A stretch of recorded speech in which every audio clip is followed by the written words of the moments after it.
So it's my pleasure to introduce the lovely Dahna Mak, who's going to be doing an introduction to wax carving with us today. And before we get underway, Dahna, would you just like to tell us about your entree into jewellery making?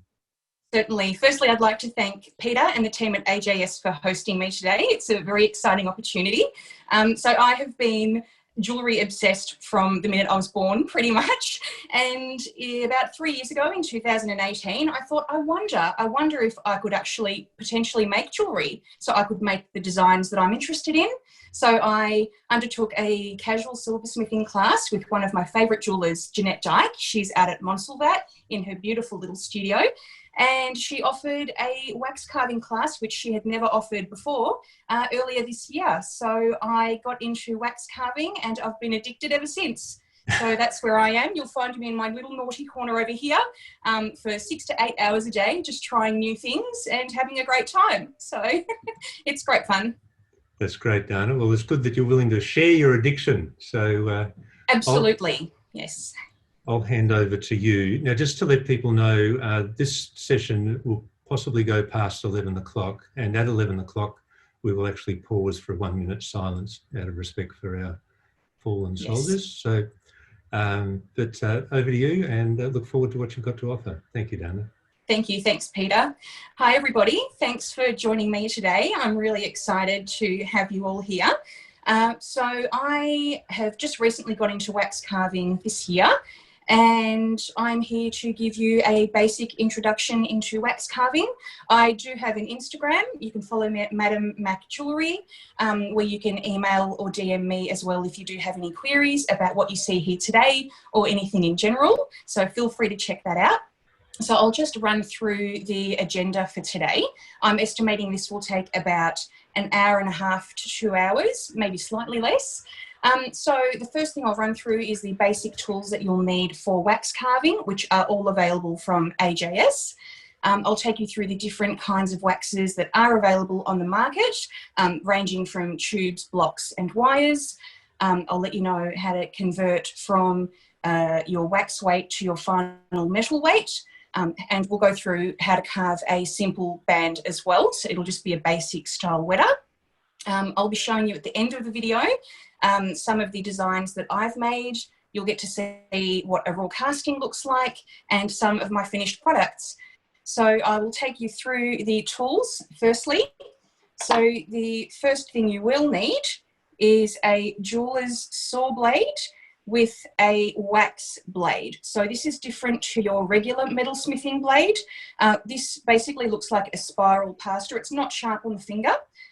It's basically a spiral blade that has little teeth rotating all the way down it. And the beauty of this, compared to working with actual metal and metal blades, is that you can actually cut in different directions. So you can move in different directions with the blade to create your designs. Now, these can be picked up for somewhere between $50 and $30. You don't have to have a fancy saw blade. The blades do come in different thicknesses as well. So you'll have to pay attention based on what you're designing, what blade thickness you are using, because the thick ones can tend to remove a bit of wax. The next thing you will need, which is very handy, is the Max Wax Touch-Up Pen. So this is good for just touching up little areas on your waxes and for repairing little breaks and for actually adding little granules as well to your design. So it's battery operated. It takes one AAA battery and comes with a replaceable tip as well. So this is about $50 or so, and it's just a nifty tool to have. If you didn't have one of these, you could just use a regular stainless steel tool with just a little bit of candle heat. So must get one of these. The best place to start when you're actually wax carving is just carving a simple ring. Now, I'll take you through all of the tubes in a moment, but this is the tube that you would use to make a simple ring band. You will need to size your rings. For this, we use a ring mandrel that has a blade. It's not sharp. Well, this particular model isn't sharp to the fingers, but it actually removes wax from the inside of your shank, which allows you to size it. So you'll see down this side all of these sizes.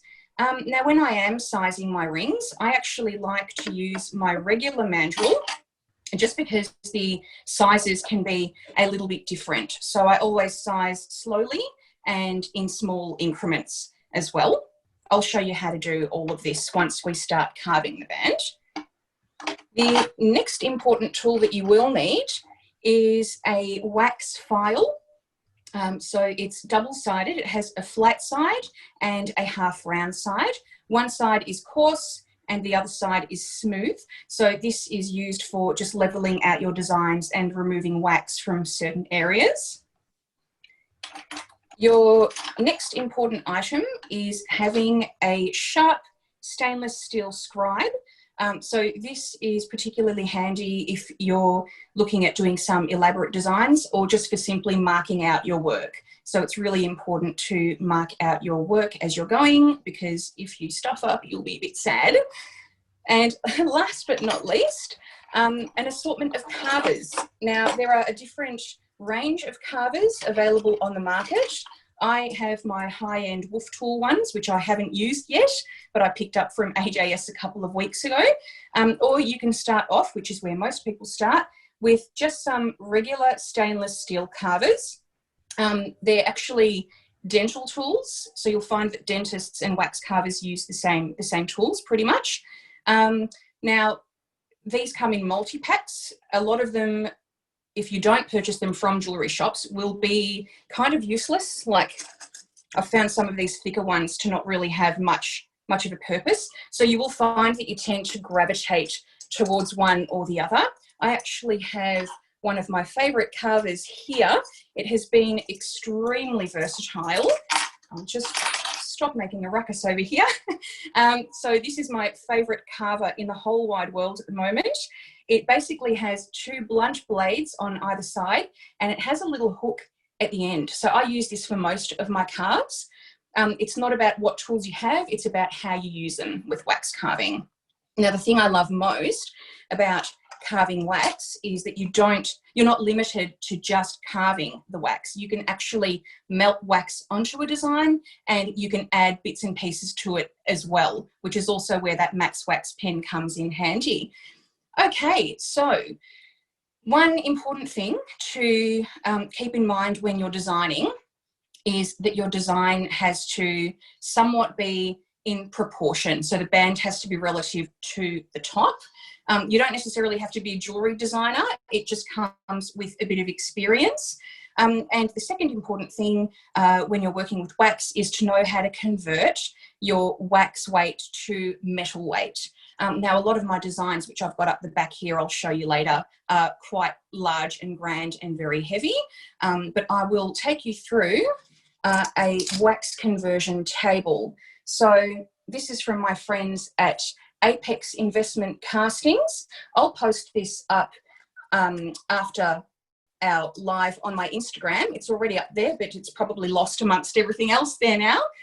So the basic idea is that every metal has a different density, what we call the specific gravity factor in the jewellery world.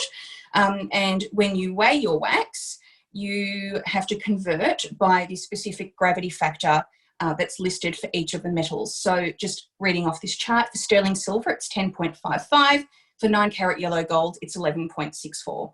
So if your wax weighs half a gram, you multiply that by your specific gravity factor, and that should give you a final weight.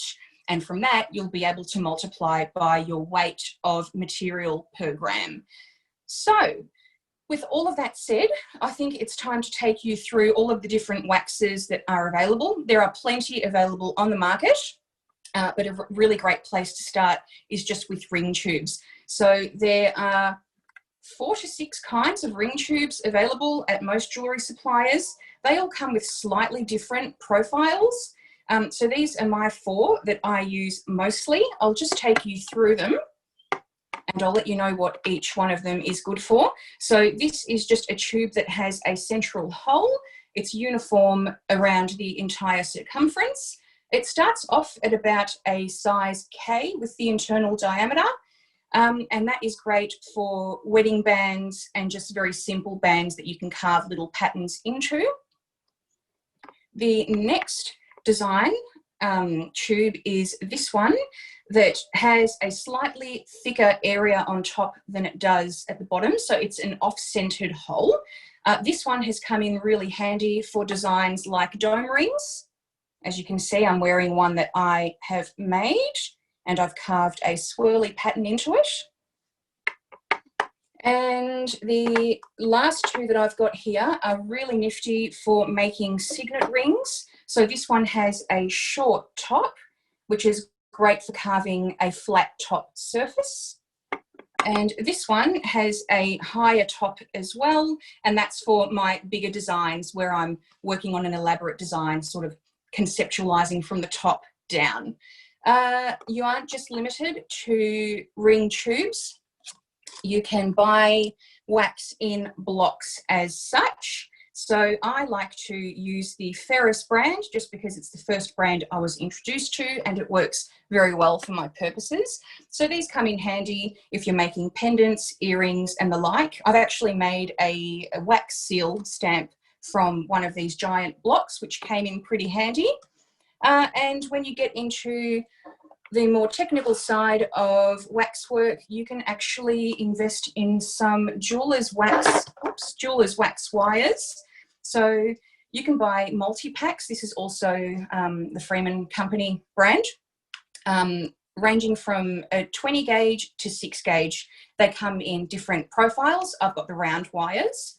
I'll show you a little later on what I've created with these wires, but they're definitely a little bit more finicky because they have a lower melting temperature than your standard waxes. Now, when you do buy your waxes, irrespective of what brand you purchase, there will be a little chart, usually in the box or on the side of the box, that specifies what wax is best for your purpose. Now, you'll find most wax workers who've just started, including myself, will use the blue ferrous wax or the green. Now, the blue has excellent flexibility and good carvability, and the green is fair on both of those aspects. I don't actually personally find a difference. I buy whatever is available. We did actually have a shortage across Melbourne earlier this year with the pandemic, and I ended up buying green tubes because there weren't any blue ones left, but I've found absolutely no difference. So I think it's time to start carving a band. So we'll start with a very simple band today. Now, I've got my wedding ring tube, that's what I'll call it, bench peg with a clamp, and I'm just going to take my dividers. So I use these dividers for marking out lines on my wax. So it's super important to have one of these just to ensure that you're going in a straight line. Now, most wedding bands aren't too thick, but just for the purposes of the demonstration, we're going to be doing one that's about 1 centimetre or under wide. So the first thing is to ensure, this is a brand new tube, the first thing to ensure is that the end of your tube is flat. They generally are when you've just bought them, but I'll show you what to do once you've removed your wax and then have the remaining tube left. So I'm just going to take my scribe, I'll move back ever so slightly, and what you're doing is you're just pushing the dividers into the wax and creating a line around the entire circumference of your tube. Okay. Now, it can be a little bit tricky to see. I know a lot of people use baby powder just to fill out the lines, but I've been doing this for long enough so I can generally see. So you'll be able to see that I have scribed a line with that divider all the way around the ring tube. So I'll just set that to the side. Now I've got my blade in my saw. Now you have to make sure that it is tensioned properly. If it's not tensioned, as with any other metal work, you will start to be wobbly and you will carve in all of the areas that you don't want to carve in. So I've got an adjustable saw frame. I think I picked it up for about $20 odd or so. So the blade goes in. You'll see it's super wobbly at the minute. Don't do that. So all I'm doing is I'm just pulling back and then twisting that closed. And you should hear a little bit of a high-pitched sound, as with any metal work. Okay, now these blades are sharp enough to cut through wax, but they won't really cut through your finger, luckily, because I'm quite clumsy at the bench. Now, all I'm doing is I am going to cut in a straight line, very steadily, all the way through the tube. Now, what I haven't shown you is my studio setup. I am basically slammed into a tiny little corner in my bedroom, and I've got a plastic floating tub that's suspended by a garden brick. So you don't have to have an elaborate setup, you just have to have a setup and start somewhere.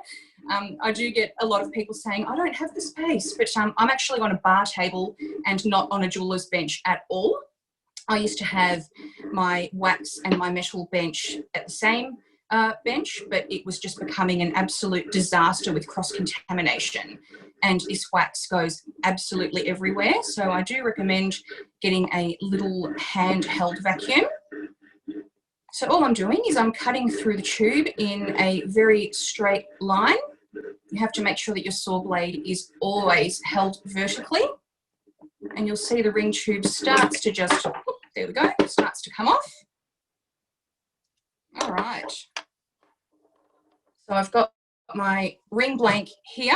It's a little bit wonky around the edges, but all I'll be doing is I'll be taking my wax file that I showed you. Let me just try and get that. Gosh, there's tools absolutely everywhere. I thought I'd have a wonderful sequence of events today, but yes, we're okay. We're going to be okay. So I've got my wax file. I'm just going to be working on the not so coarse side. And all I'm going to be doing, sorry, we might rock a little bit, is just moving around the tube just in a back and forth motion. So you're not restricted to just filing in one direction as you are with regular metal files. You can go in any direction with these. So all I'm doing is I'm smoothing out the surface or the edges of the band. So I'll do that on both sides. And the next step is to size the band. Now, as I mentioned, these come in a variety of different models. I've got the super budget model, which is about $20 or $30 odd. It's not very sharp, so you have to be careful that your ring is lodged onto it properly, so you avoid getting lines on the inside of your shank, which can be a pain to remove after casting. The more expensive models of these have a sharper blade, but be warned, they will cut through your hand. All of my friends have done it, which is why I haven't upgraded, because I will slice my hand off and I'll never be carving again. Right, so these start, the ring tubes, the internal diameter, as I mentioned before, start at about a size K or a K&1. So that's a 5.5 US. So if you're working with that size, don't actually run this down a mandrel. We'll go to a size 8 today. So all you're doing is you're just securely popping that band on. I like to grasp it like this between my index and my thumb, and you're just rotating the mandrel in a clockwise direction as you're gently pushing the ring down the mandrel. Now I'll just take the ring off for a moment and show you what's happening. So your wax will come off from the inside of the shank. So you just keep going until you get to your desired size. Okay, so we are almost there. Right, so I've made a complete mess, but we are almost where we need to be. Okay, we are at a size 8. Now, what I will show you, which is super important, is that you have to flip your ring the other way, because that will not be a size 8. It's about a size 7.25. So all you're doing, it doesn't take a whole lot, is you're just removing wax from the inside of the shank on that side as well, until you get uniformly to a size 8 on both sides. Okay. Right, so we're at a size 8 on that side. and at a size 8 on that side as well. If you fail to do this step, you'll have a really wonky looking ring, which is not ideal. Now, this ring is at a size 8 now, but you'll notice that it's actually really thick around the perimeter.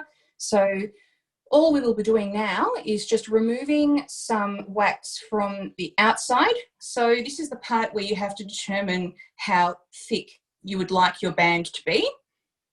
Now, most comfort fit bands are about 1 mil to 1.2 mils thick. So I'm just going to set my dividers. Now, a good thing to have on standby is a ruler. I've just got one of these, and it's got some templates as well for circles. So all I'm doing is I'm going to open up my dividers. I'm going to set it to about 3 mil for now, and I'll show you why once we get started. Okay, so that is all set. So I've got these at about 3 mil wide. Now all I'm doing is from the inside of the shank, I'll be taking my dividers and marking all the way around on both sides of the shank.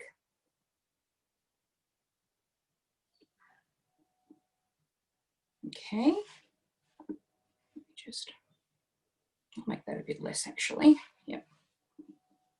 So all you're doing is you're just making your way around the shank. It's important to mark the wax on both sides, otherwise you'll be a little bit lopsided. So you're just applying pressure outwards towards the outside of the shank in order to get a deep enough line. So I've got the first side marked out. I'm just going to flip the ring over and do that on the other side as well, from the inside of the tube. You can go from the inside of the tube or the outside of the tube as long as you get your measurements right. It doesn't really matter. Okay, and then I'll show you what to do next with regards to removing all of that wax. Now, if there's a fair bit of wax to remove, I actually like to go in with a saw blade to remove the outer edge. If you don't have a lot of wax to remove, you can simply go in with the coarse side of your wax file, but we've got a fair bit to remove from this wax band. So all I'll be doing is I'll be just making a little nick, and I'm not going all the way to the line that I've drawn. I'm just going to stop slightly before that. That's just because I'm using a thicker saw blade and I don't want it to remove too much of my wax. So I've just made the first cut, and I'll be making my way around that band. And it's really important to keep your saw blade completely vertical at this point. The beautiful thing about working with wax is that you can actually correct most of your mistakes if it's not too late. It's just such a beautiful medium to work with. I actually do have metal smithing experience, but once I discovered wax, I don't think I can go back. I just love the idea of being able to build up a design and make really unique things that you can't necessarily do with sheet. I mean, a lot of things can be done with sheet, but it's a huge, huge process, especially when it comes to soldering and assembly and stuff like that. So this is great for beginners because you don't need most of those traditional metal smithing tools. Okay, so I'm just working my way around there. Now, as a general rule, even though this blade isn't too sharp, I like to keep my fingers well and truly out of the way just because it's good practice. You don't want to hurt yourself. Okay, so I've just got to the end there. This is the perimeter that I've just removed from the ring. So that's a fair bit of wax. If you had to actually file that down, it would take quite a while. So it's all about finding the best way to do things. Now that's the side that was on top when I was cutting. All you have to do now is flip it the other way and make sure that you've actually cut straight by looking at the lines. Now, if you need to remove any extra wax, you just go in with a coarse or fine side of your file and you start removing like that. So there's a little bit of extra wax on this side of the shank. All I'm doing is I'm just resting my hand on my bench peg and making my way around the band just until I get to that line that I have drawn out. So it's basically just a repetition. You're just running the file all the way around, trying to remove the lines as well. So you'll notice when you are carving, the files can actually leave a lot of lines in your work. I'll show you how to remove those, or what my favorite method is to remove those. Okay, so I'm just making my way around. This does take a couple of minutes.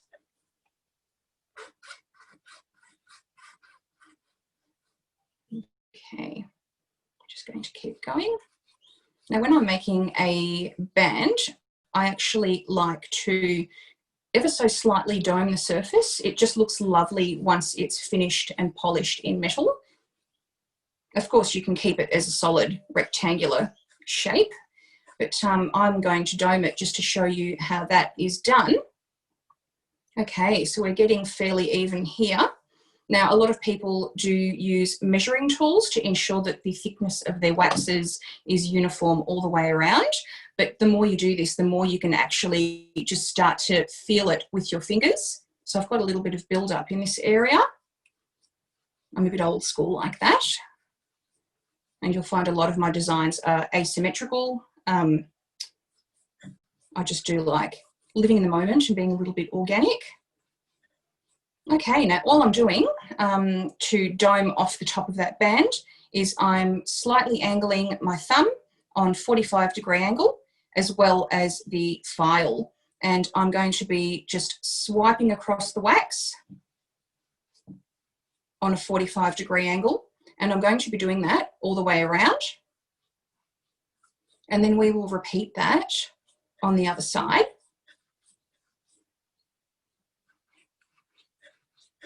And I'll hold this up to the camera in a moment once I'm done with all of the doming, and you'll be able to see how that looks. Okay, so it's important to just make sure that you're uniform all the way around the band. And I'm going to flip the band around now. So the part that I'm filing is closest to my thumb. And I'm going to repeat the same thing. Now, sometimes I move both hands. It's just a bit easier to just get right into it. Now I'll just hold that up slightly. You'll see that the surface of the band is starting to actually take on a slightly domed shape, which actually looks really lovely. I do have a raw casting that I'll be able to show you afterwards that has this exact same profile. Okay, I do tend to get a little bit cross-eyed at this point, so excuse me if I look a little bit funny.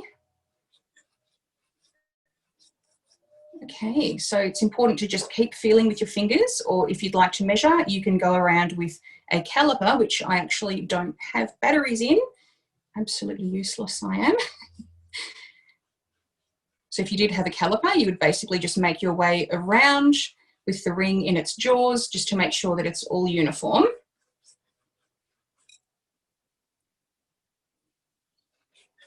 So when you first start out, you're probably looking, hello, Peter. Hey, Dahna. Hey, you're doing a great job. Sorry to interrupt. No, that's okay. Yeah. And we've got lots of really interested viewers as well. So fantastic. But we're just going to take a moment just to pause to commemorate Remembrance Day and remember all those fallen soldiers who have fought for us. So we'll resume this telecast in 1 minute. So it's 11 a.m. at the moment in Melbourne and Sydney. So we'll come back at 11:01. Welcome back, everybody. Welcome back, Dahna. Thank you. Thanks, everybody. And in that reflection, we are so privileged to live in Australia. We are lucky indeed. So, and we're lucky to have you, Dahna, sharing your knowledge with us. So I'll ask you to resume. That'd be great. Thank you so much. Thank you, Peter. Thank you. Thanks, everybody, for staying tuned. Okay, so we've almost got our wedding band perfected. I'm just going to continue ever so slightly working my way around until I am happy that we've got a beautiful dome shape that has started to take shape. So I am pretty happy with it. I'll just remove a tiny bit more wax over here. Okay. Now, when you first start carving, your wedding band will probably take you about an hour or so. But when you become a little bit more advanced, you can actually start to carve out patterns with some of your carvers, which I won't be showing today. Or you can actually purchase some wax burrs, which allow you to pop your bits into a micromotor, a handheld piece, and actually start carving with those. I actually sent a wedding band off with a micromotor carved pattern on it, but it hasn't come back from casting yet. And it did actually turn out beautiful. So I'm pretty excited about just learning things along the way. I am mostly self-taught, other than a 3-hour casual wax carving class. But once I started, I was instantly hooked, and I pretty much bought all the stuff I needed that evening when I got home. And I'm so glad I did, because I'm on this incredible learning journey. And the wonderful thing about jewellery is you just never stop learning. And Instagram is just such an excellent platform. There are so many supportive makers out there who are willing to help you and offer tips and tricks and all sorts of advice. Okay, so our wedding band. I'm pretty happy with this. That is carved, so it's looking very uniform on both sides, and it's got a lovely, lovely dome shape on the surface. Now the next step, I've created so much mess here. This wax will be 7 meters away in your teacup. It absolutely goes everywhere.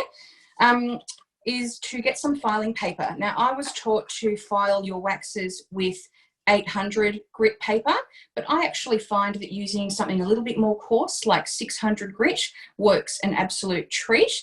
So I like folding it just because it gives you a little bit more leverage. Now, be very careful with your waxes. Sometimes when you get a little bit too excited, you start to press down on it unnecessarily, and you may possibly snap it. Now, I do have a little tutorial that I posted on my Instagram with regards to what to do if you snap your wax ring. It's bound to happen to everybody, but feel free to send me a message if you'd like me to point you in the right direction with that. So all I'm doing is I'm following the line of my carve, because this can actually remove a bit too much wax as well. So stay in line with the shape that you've carved and just move back and forth. Well, it doesn't really matter what direction you move in, as long as you're sort of removing all of those lines on the surface. Now, sometimes you'll have very deep lines in your waxes that your filing paper doesn't quite remove. I'm going to show you how to remove those with my favourite little tool. Okay. Now, it's important to also pay attention to the inside of your shank as well. Now, if you're making a flat band, most jewellers will like to finish the inside off with what they call a comfort fit. That's basically removing a slight amount of material on the inside so as to round it out so it fits comfortably on the finger. Okay, so I am pretty happy with this finish.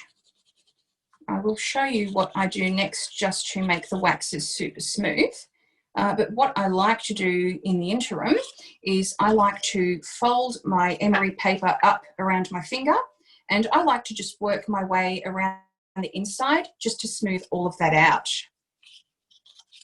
You can scrunch it up as much as you need. It does get a little bit awkward. So I'm just removing a little bit of wax from the inside just to smooth that all out. Now, you can actually do this with your wax file, but I wouldn't recommend it if you're starting out, because if you get a little bit too excited, you may remove too much wax, which will actually change the size of your ring entirely. So if you can get away with doing it with some filing paper, that's probably preferable. Okay, I'm just going to give the sides a little file very quickly as well. And then I'll hold that up to the camera just to show you what we've done.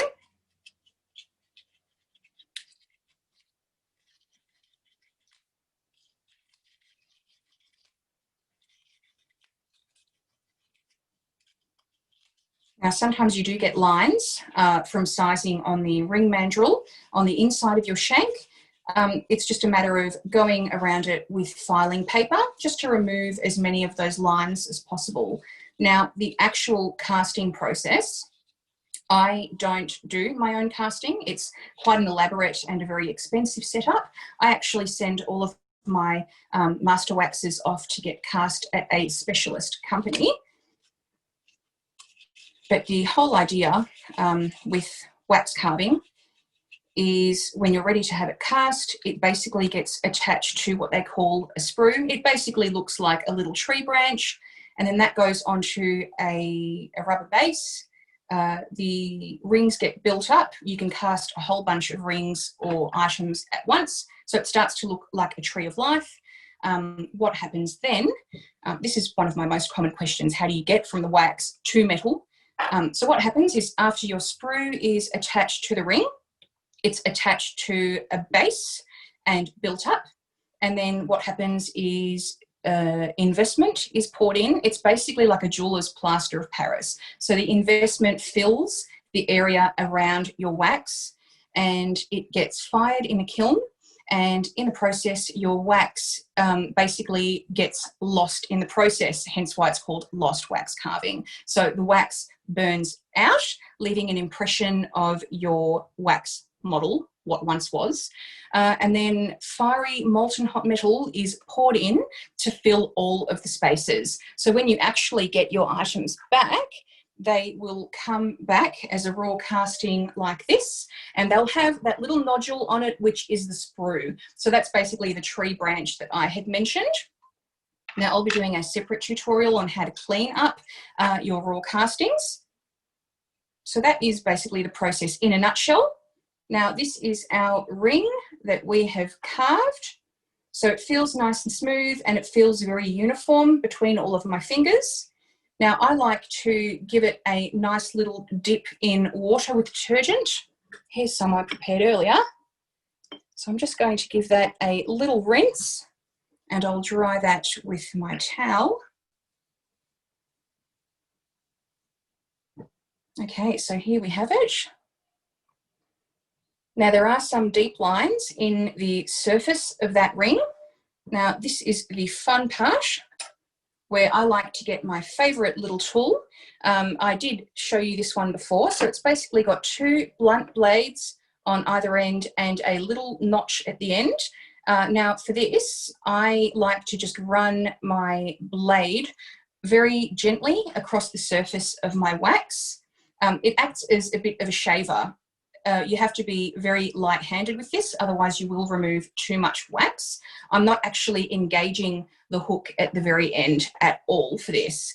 So all I'm doing is I've got the hook pointed towards me and I'm going to be following the shape of my wedding band and basically just in a sweeping motion, I'll be removing a tiny bit of wax from the surface. Okay, so it's pretty much just like sweeping a floor. You're working in one direction and you're just swiftly sweeping towards yourself. Now I can't actually remember, I think I got this tool from my jewellery teacher. It came in a little yellow pack of 6 carvers. It was one of those lucky finds because I actually haven't been able to find one ever since, but I'm so glad that I did because it is just the most extremely versatile tool. If you are looking for some tools, obviously we at AJS have a big selection of tools, but you can also find these just as dental carvers on eBay as well. I haven't quite found a pack that's the same across the board. They're all very different, and as I said, a lot of them are quite large and don't really have use in the jewellery industry. It's more for clay modelling and dental work. So you will find a carver that works very well for you and stick with it. Okay, so all I'm doing is I've swept all the way around that band and I've removed all of the lines that were in it. So you'll see that's taken on a really glossy finish. So that's my favourite method for taking lines out of a flat surface. And then I like to run back over it again with 800 filing paper. Sorry, 600 I'm using, but you can go in with 800 as well. And I know a lot of people like to follow up with a 1200 grit, so more of a polish, but I actually haven't done that with any of my waxes yet. So I'm just making my way around that band.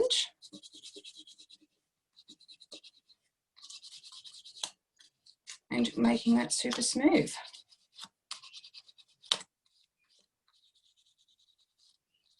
Now your casting company will generally charge you to add a sprue on. They normally have all of the tools needed to do all of that, but they do charge you an extra little fee for adding that sprue on. You can do it from home. I actually never have. I just would rather pay for other people to do it. It's just a lot easier sometimes and it's less to think about. But if you do have an elaborate design, it's nice to always mark where you would like the sprue to be attached, just because you have to think about your cleanup process as well. So you have to make your job a little easier. And if you do that at your wax stage, it'll be easier in the long run. Okay, so once again, I'm just going to dip that very shortly in a little bit of soapy water and we will have our ring carved and completed.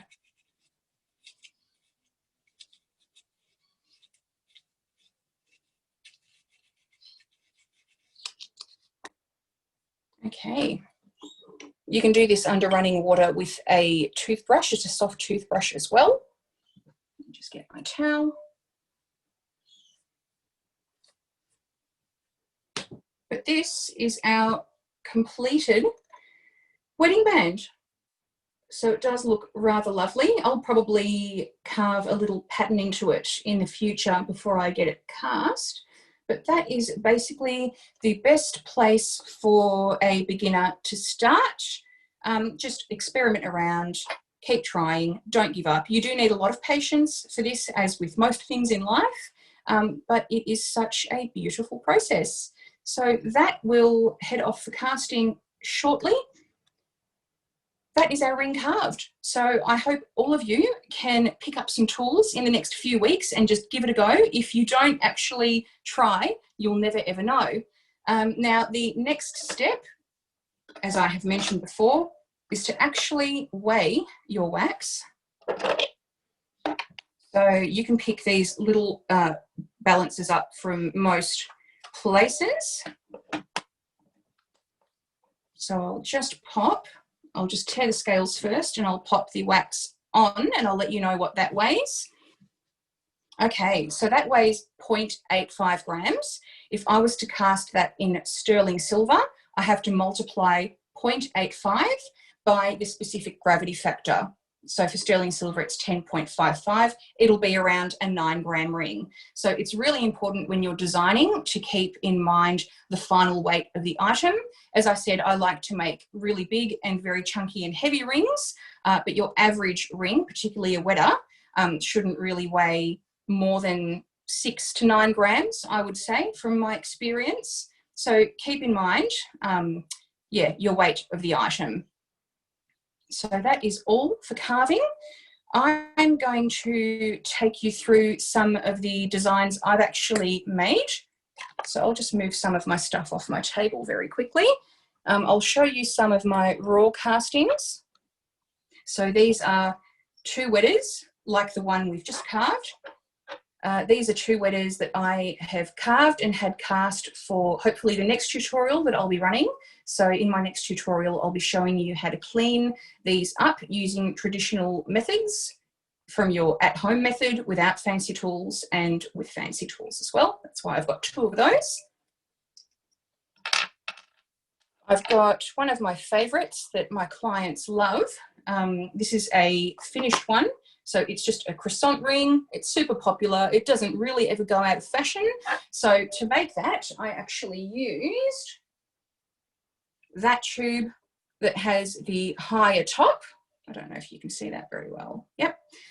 And then I basically just scribed out some lines with my stainless steel carver, with my stainless steel scribe, and then I went in with my favourite carver just to create all of those lines.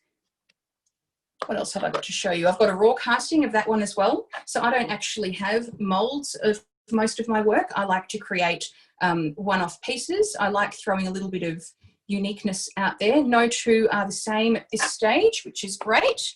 I've also got another ring which I've just received back from casting, where I have basically cut out a pattern in the form of lightning bolts all the way around.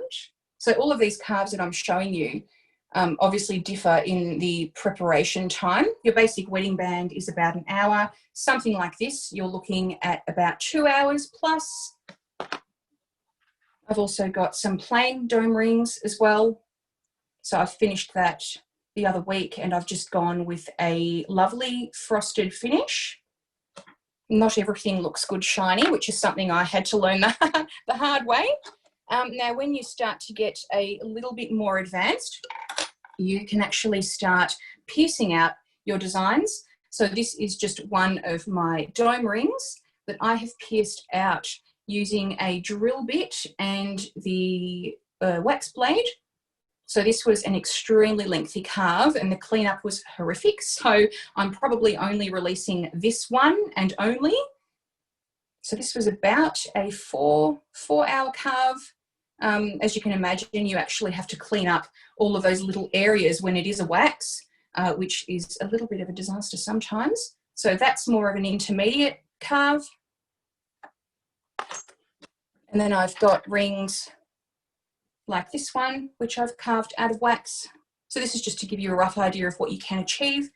So if I just work my way around, it's rippling water with some granules, a little fishtail, a fake pearl, and a little starfish. So these are the kind of designs you can actually achieve with wax carving. The possibilities are absolutely endless. This was quite a lengthy carve, and this was one of my first carves that I ever did. I do like to throw myself in the deep end sometimes, but it did take about 8 hours, I think, to get that wax done. And I've oxidized it just to make all of those details pop.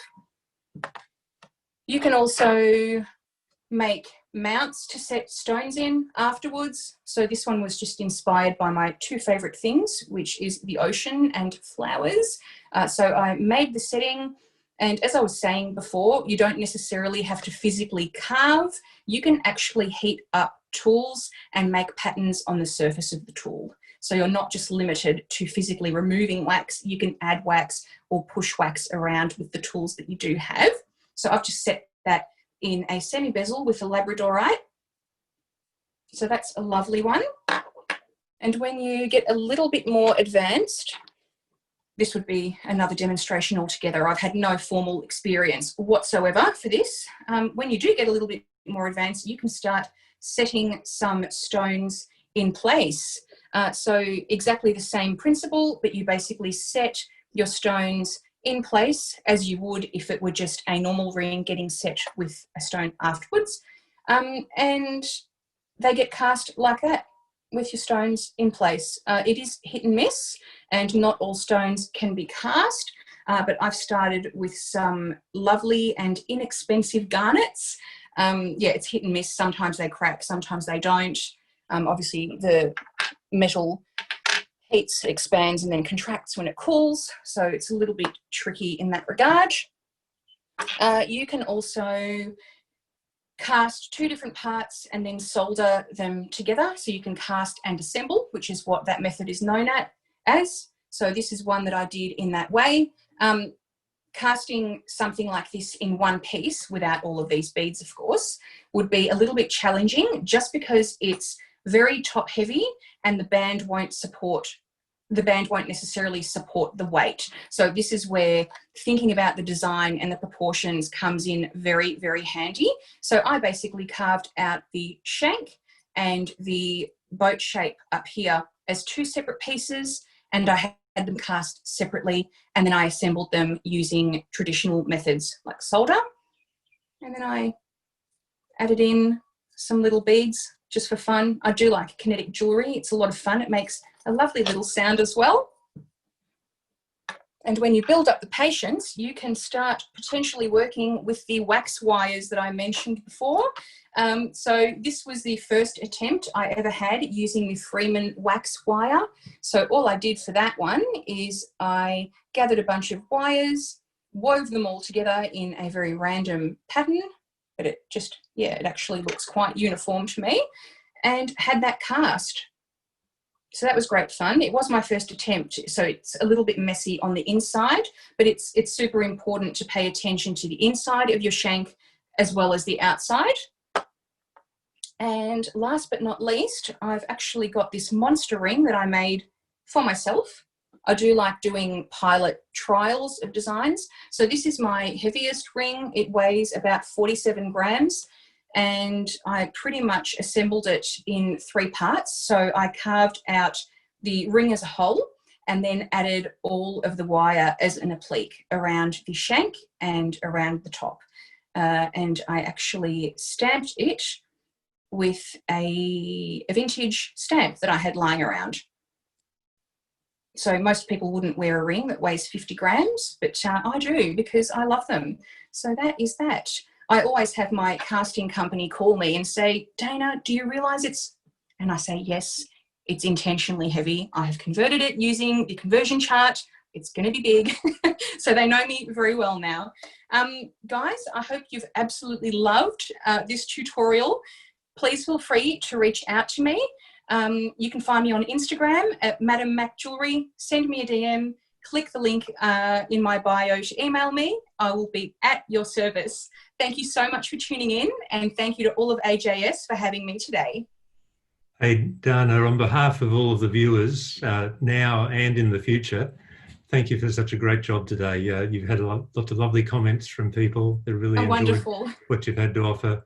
And I'll tell you what, when you say that the sky's the limit with design, you've proved that yourself, because some of the designs you've done, you must have a weird imagination, because... I do. I sleep with a little sketch pad. So most of my ideas flow into my mind at about 3:55 most mornings.